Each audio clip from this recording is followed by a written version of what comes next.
using global aliases to create a kind of meta language, or in other words, customizing or creating your own meta shell.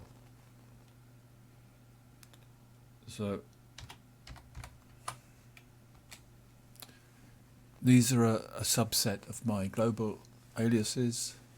I've got ND for new directory, NF for newest file, NF2 for the second newest file, and T2 for the two newest files.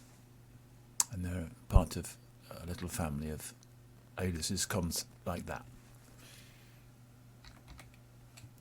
So I want to move the two newest files into the newest directory. In fact, there's only one directory, so that's obvious. So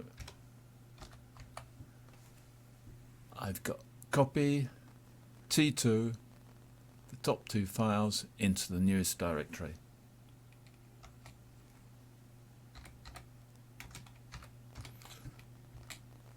And there they are, Bert and Joe.